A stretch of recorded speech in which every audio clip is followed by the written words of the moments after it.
Hola Chema, ¿qué tal ¿Qué todo? tal, Mijael? Qué bueno verte una vez más. Igualmente, Baruch Hashem aquí, con el Hizuk del estudio de la Torá. La semana pasada hablamos en nuestro estudio sobre un tema muy interesante en la Gemara de Hagigá 15, con Mitat, que fue el que, por decirlo así, llevó a Ajer, a Elisha ben Abuyá, a salir del camino, o una de las razones por las que salió del camino y buscar un camino nuevo. Mitat mismo, vimos en la Gemara que lo sacaron de su lugar y lo golpearon con 60 varas llamadas Pulsei de Nura. Pulsei de Nura no es en hebreo, es en arameo. Pulsei son varas, Nura es fuego, para que otros no cometieran el error que cometió Ágel. O sea, que fue un castigo especial conectado con este tema de, o sea, sería algo muy fuerte para que nadie vuelva a caer en ello. Eso sería la idea básica. Pero luego nosotros nos quedamos con el tema este de cómo funciona este pulse neural. Hemos escuchado en otros casos a veces que la gente ha hablado de este tema. ¿Qué es exactamente? ¿Cómo funciona? Y cuando empezamos a estudiarlo, empezamos a encontrar todo tipo de opiniones. Hablaremos de esto, Besat Hashem, en nuestro Jabruta esta semana. Y entre estos puntos, a mí me saltó un punto interesante, porque Rashi, en el tratado de Yomá, página 77, él sí dice que estamos hablando de varas de fuego. Leo su lashon, su lengua. Dice Rashi, palos de luz. Y luego, en las interpretaciones, chispas de luz, golpe de palo. Según en varios sitios en la Gemara, en Shavuot 15 también aparece, en Baba Metzia 77, hay varios sitios donde aparece este tema, que es un tema muy interesante para profundizar en él. Y yo pensaría, me encantaría escuchar también tu punto de vista sobre el tema. Yo pensaría que también hay un tema interesante cuando muchas veces se habla del infierno y se habla del fuego del infierno. Entonces, cuando uno lo piensa, dice un momento, pero nosotros tenemos mucho miedo al fuego, ¿no? De quemarnos, es un dolor inmediato, muy incómodo. Pero cuando uno lo piensa, en el mundo venidero no están los cuerpos ahí. No hay cuerpos ahí, no hay. En principio no nos podrían quemar. No hay sensación. No hay sensación, efectivamente, en principio. Por otro lado, sí me acuerdo de haber leído en comentaristas que dicen que todo lo que nos comentan los hajamim en los libros de las sensaciones que vamos a tener en el mundo venidero, ya sea en Gan Eden o ya sea en el Gehenom, en el mundo venidero o en el infierno, entonces todo depende o sea, está creado de manera que el ser humano lo pueda entender. Va a ser, entonces, ¿qué pasa? Que en verdad lo que se refiere en ese caso, y a lo mejor yo lo intento conectar con esto, es que, por ejemplo, una persona que tiene mucha hambre, mucha hambre, lleva varios días sin comer y de repente le ponen un plato de comida frente a él. En el momento que ese plato le entra una plenitud, por fin va a comer. Y en ese momento viene una persona así fuerte, grande, y se lleva ese plato y se va. La sensación en ese instante nos quema por dentro, porque ya sentíamos que alguien nos dio una comodidad, ya estábamos tranquilos, y de repente nos quitan todo de las manos, nos quedamos sin nada y tampoco podemos decirle nada, ya sabemos que si le decimos algo a alguien así, no vamos a salir bien de esto. Entonces, ¿qué pasa? Los comentaristas dicen que cuando la persona, el cuerpo, el alma sale del cuerpo, el alma está buscando volver al trono celestial. Ahora, ¿qué pasa? Que los poderes negativos van empujando el alma para abajo y no le permiten apegarse hacia Kadosh Baruj Hu, hacia la gran luz. Ahora, esa sensación de dolor que tiene la persona de estar perdiendo su momento, o sea, de ya volver a su casa, por decirlo así, esa sensación, y en el mundo venidero todo va sin tiempo, entonces es continuo, no es un instante que sufrimos, sino es continuo. Eso es una sensación, dice el Talmud también, que es una sensación como la persona que es quemada con fuegos multiplicado por cama y cama de un calor inmenso durante, o sea, es una manera de interpretar, por decirlo así, un dolor.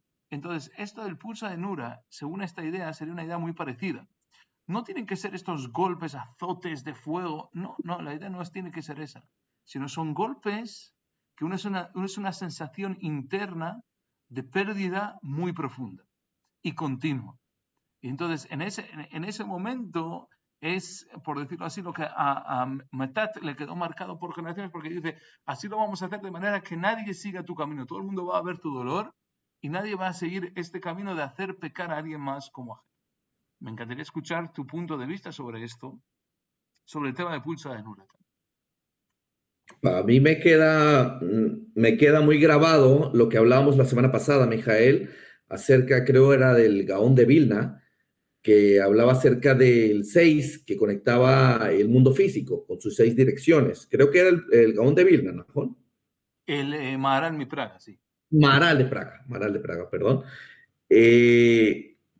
En donde él decía que eran 60 y no 50 y no 40 o no 80, porque 60 representaban, por así decirlo, las 6 direcciones elevadas a la 10ª potencia, en decimales y no en unidades, acerca de las direcciones que rigen el mundo físico.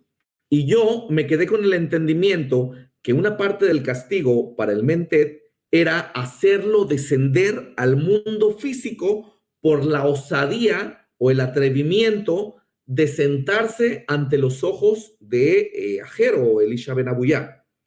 Ahora bien, el libro Sefer Yetzirah habla acerca de las 3 letras madres, Aleph, Men y Shin.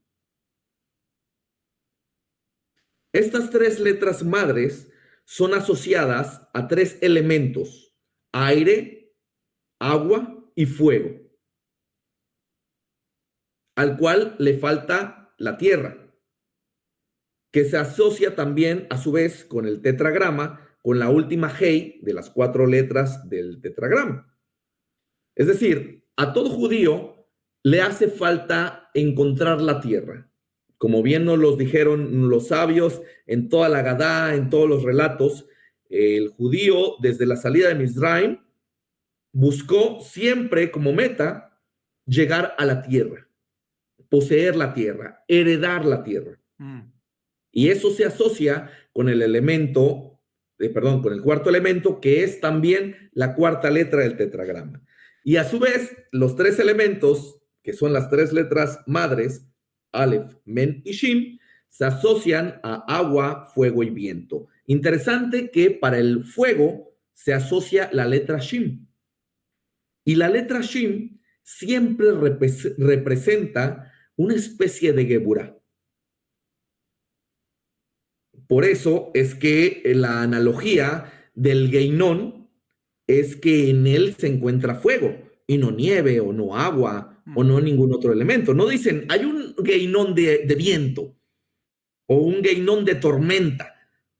Siempre el Geinón lo asocian con el fuego. Interesante. Porque el fuego representa una especie de rigurosidad.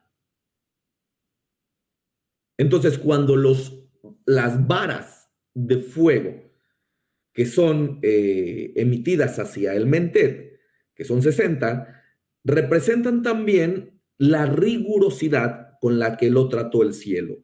Y precisamente el pulsa de Nura, cuando se ve desde el punto de vista cabalístico, en donde existen personas que denominan a una técnica pulsa de Nura, es o quiere decir que ellos piden a Kadosh Baruj Hu que a la persona a la cual quieren hacer recaer el pulsa de Nura se le haga recaer un din de rigurosidad.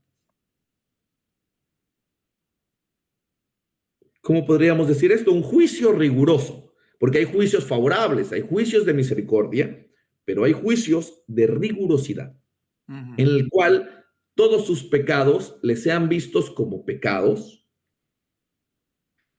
y no tenga la oportunidad de de enmendarlos, de corregirlos. Por eso O es sea, que perder la teshuvá, por decirlo así.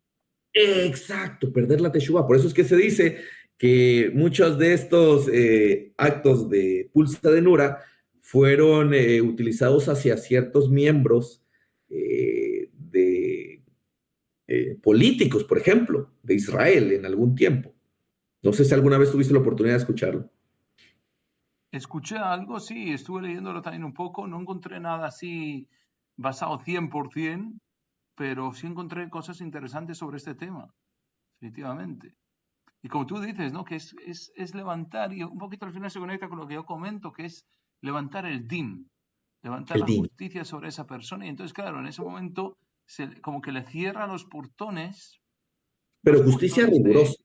de salida. Se parece un poquito, recuerda un poquito también a la idea que tenemos en la parashá de esta semana de Parashat Bo, con el faraón, que al principio, en los primeros 5 makot, golpes que recibieron, que fueron sangre, dams, fardeas, ranas, quinín, piojos, los primeros 5 pone que el faraón endureció su corazón. O sea, al principio él hizo que su corazón esté duro y no dejó al pueblo de Israel salir. En las 5 segundas pone, y Dios, así pone en la Torah, y Dios Endureció. endureció el corazón del faraón. O sea, que se levantó la justicia sobre el faraón, y aquí ya se le quitó la opción de optar a elegir si sacarlos o no. Ya se le quitó esta opción, que es este regalo que Dios nos da del libre albedrío. Y aquí, claro, se levantaría otra pregunta interesante. ¿Cómo puede un ser humano, en el caso del pulsa de Nura, por ejemplo, si dijésemos que fuese gente que lo hacen, quitar el libre albedrío a otros? O sea, nos estamos metiendo en un tema muy interesante porque le estamos cerrando la opción de elegir a otra persona. Cierto. Incluso la opción, le estamos cerrando la oportunidad de la teshuva. Efectivamente, claro, que es uno de los grandes manantiales, así por decir, gesed que hizo Dios con el ser humano, que es permitir hacerle teshuvah. Es ¿Cómo interesante. puede ser que un grupo de hombres, en este caso 10, que es lo que se comenta que el grupo de cabalistas que efectúan esta técnica, son 10, pueden hacer recaer un juicio tan estricto sobre una persona? Bueno, se dice que invocan ángeles y que los ángeles les cierran la oportunidad, pero ¿a qué grado llega el hombre o este grupo de hombres para ordenar a los ángeles cerrar la oportunidad para otro hombre? Un tema súper interesante. Interesante. Bueno, Hazaku Baruch, nos meteremos en el tema más a fondo si Dios quiere. Es otra cosa.